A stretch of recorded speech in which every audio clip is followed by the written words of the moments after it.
What's good, Set in Stone?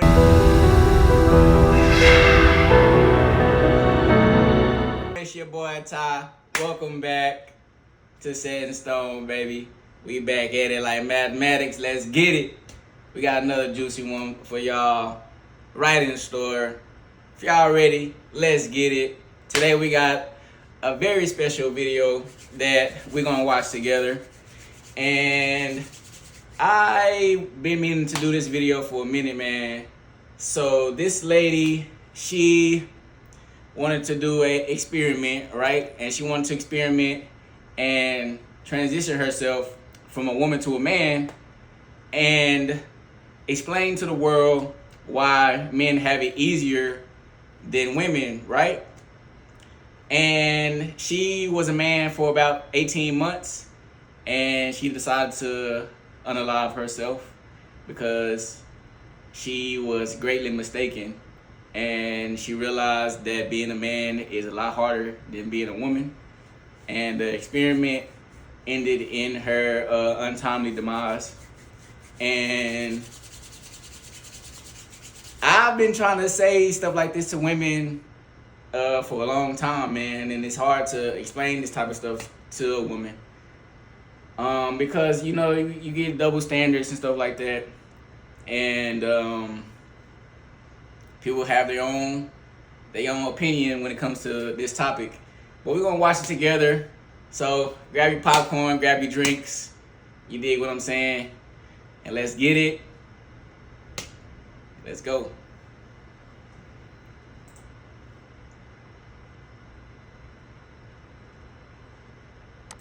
She's hardly a supermodel or movie star, but today, Nora Vincent is getting the full-blown glamour treatment.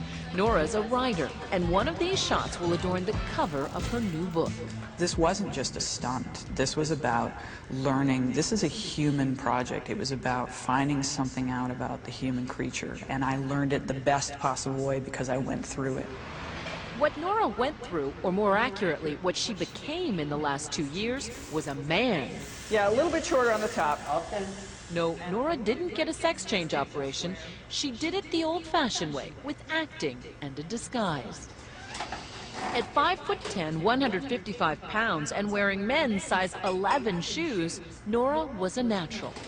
Growing up in the Midwest with her actress mother, lawyer father, and 2 older brothers, Nora was a tomboy with a flair for the dramatic. She says she's still a tomboy and in fact is a lesbian, living in Midtown Manhattan with her partner Lisa.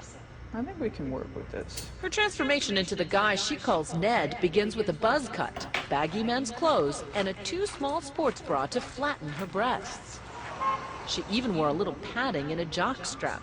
I also tried to think, well, what kind of guy is Ned? And get For the rest, she enlisted. That's crazy. She even wore a jockstrap, bro. She wanted the whole. Wow. With the help of makeup artist Ryan McWilliams. She just came to me and said, Ryan, I need to turn into a man. The hair as small as we can make it, right? And so they came up with a method of shredding braided wool into whisker-sized bits and gluing it onto her face. Women have much stronger nasal resonance as a And then rule. there's the theatrical component. Ah, so just easy Tarzan out on your chest a little. Ah, good. Juilliard voice teacher Kate Murray coached Nora for months on a program of movement, breathing, and speaking. I want you to be the best man you can be. All to incorporate some of the subtle and not so subtle characteristics of being a guy. Notice what men do. If they need to suddenly grab a taxi, hey, Bro, they just what? do that. Whereas women will ask for it. Bro, I'm gonna just say this. If women took this much time to figure out a man, bro, don't y'all think it'll be a lot easier for y'all to keep? A taxi instead of demand one. When all the pieces are together, hair, makeup, voice, posture, style, the transformation is complete. Walk like a man, talk like a man, walk like a man. And Nora Vincent becomes Ned Vincent. Walk like a man, fast as I can. One of these shots will be the second photo on the book cover. The book, Self-Made Man, is out today and is about Nora's 18 months living as Ned. I wanted to enter male spheres of interest and see how men are with each other. I wanted to make friends with men. I wanted to know how male friendships work from the inside out. Ned's first act as a newly minted male was to join that quintessential bastion of camaraderie, a men's bowling team. The only problem was she's a terrible bowler. I probably bowled before this 3 times in my life, and that was, you know, in high school when you do it with both hands, you know. So it was just insane for me to walk into this place without any. And why didn't they just run you out of town when they saw how bad you were? It's an amazing thing because I think, I mean, that shows you the generosity that they had. It was the first of Nora's many surprises. She thought these guys from a working-class Pennsylvania neighborhood would mock Ned's bowling and reject him as a guy. But from their first meeting, they accepted Ned. The handshake was unbelievable. It blew me away the first time I shook hands with a guy, a strange guy. And I was amazed because you think of women, you know, we're so nice, we're so easy, men are so mean. Complete opposite. Hey, baby. And I felt as comfortable as I could feel right away. They just took me in, no questions asked. This is the first time the guys are coming face to face with the female version of Ned. Would you have known me on the street? No. No, good, You look good. taller than I remember. Yeah, I know, you're shorter. What happened? Though they've known about Nora's true identity for months, How are you? It's good to see you. this reunion is their first chance to talk about their friendship. But you guys had said wasn't there that game that, you know, the person who didn't make it to 100 had to wear women's panties at the end of the season? And I thought, you know, I'm going to give you guys the shock of your life, and I'm going to wear The team had bowled together for 9 months, and gradually, Nora gained entrance into the inner sanctum. She found that all the cussing and good-natured ribbing is just how men often show affection for each other. Way to go, Ned. Oh, yeah. Oh, my God, that's right. I forgot all about that. Did you know, based on watching her bowl? I mean, you know, the joke was she bowled like a girl. But Well, we had our suspicions that these guys did. Maybe Ned was gay. Everybody else. Really? Yeah. Everybody has their own style. You know? Right, but my style was, I Her mean, style is this. Yes. A little different style. Near the end of the team's run, Nora decided to reveal herself as a woman. Nervous about how they'd react, she tested the waters with the one guy she was closest to. She took Jim out for a drink. so she sits you down, she's very serious, and she says, I'm going to tell you something that's going to blow your mind. And what did you say? So the only thing that will blow my mind is you told me that you were a girl and that she was a guy. And she goes, well, you're half right.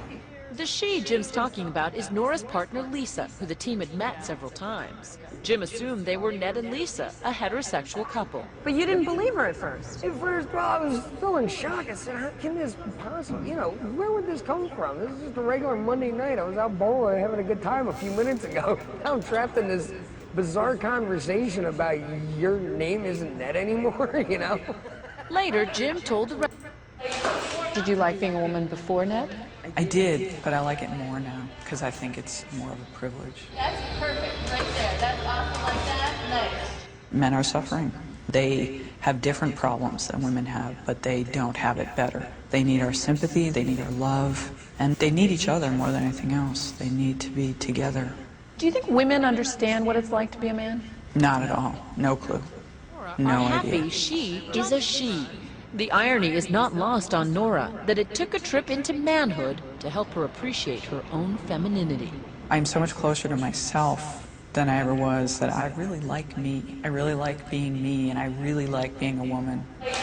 Did you like being a woman before Ned? I did, but I like it more now because I think it's more of a privilege. That's perfect right there. That's awesome like that. Nice.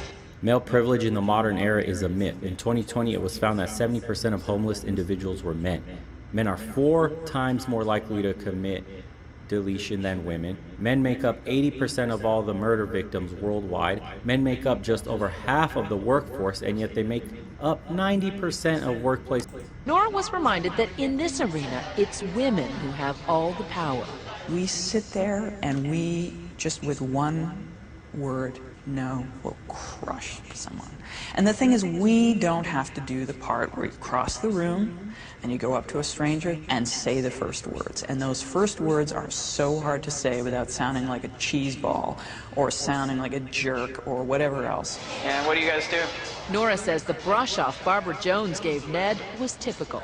She was just sort of emblazoned with hostility, you know, just looked at you and you saw everything cross her face, which was, oh, God help me, not again. I'm trying to have a drink with a friend and I've got to deal with you. Barbara was trying to dispose of Ned before her friend returned from the bathroom. Anyway, we haven't seen each other in a while, so just to let you know. Yeah. I've got to head out to mom. But Ned returned and told Barbara the truth about her gender. You gave us all the lines, like, trying to get rid of us. I see it, and as a woman, I have such sympathy. I'm like, oh, I hate being this guy that you're trying to get rid of. Talking to a woman, Barbara seemed more open and friendly, and in the end, actually apologized for how she had treated Ned. So Sorry for being bitchy. please. And this is why women cannot give men advice on how to pick up other women. It's easy to sit there and She really apologized, bro. give advice to men on what they should do when you're the one constantly on the receiving end of advances. And the tenets are always the same. Let the man lead and do everything else, and then you say yes. And now what is... This is not about appreciation of women, of course. It's not about appreciation of their own sexuality. It's Cover of her new book. This wasn't just a stunt. To help her appreciate her own femininity. It came from a woman. I said to her, this is going to be revolutionary, because it's been looked at as though men were the perpetrators and women were the victims. You know, so whereas... Sexually. Yeah. And that was heterosexual women who... That's what I'm saying. It's all up here. Because they said, well, we connected. And, you know, there's something I really like you and I don't care. How many guys would do that? That's the difference between male and female sexuality right there. are 4 times more likely to commit I'm trying to show y'all that she unalived herself. This encounter group would begin to scare her. One guy had chopped up a log pretending it was his wife. So I thought, great, you know, we're gonna have axes and knives. So I was terrified. Having survived strip clubs, dating, and a bowling league, Nora Vincent wanted Ned's last days to be among men only, in private and intimate surroundings. Nora, a lapsed Catholic, thought the cloistered inner world of a monastery would be ideal. Ned managed to live for 3 weeks as a trainee.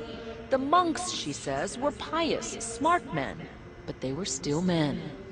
What made it prototypically male? What do you mean by that? The breakdown in communication, the need, the desperate need for male intimacy, and the lack of ability to give it. Really painful. Nora says the monks were hostile to her feminine side. She says she was ostracized because of the monk. But yeah.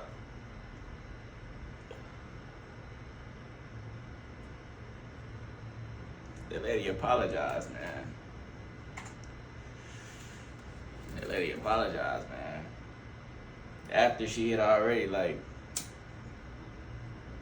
bruh. Just saying, bruh. Comment below, you know what I'm saying? Like and share. You dig what I'm saying? If you haven't already, hit that subscribe button. That's set in stone, baby. It's your boy Ty.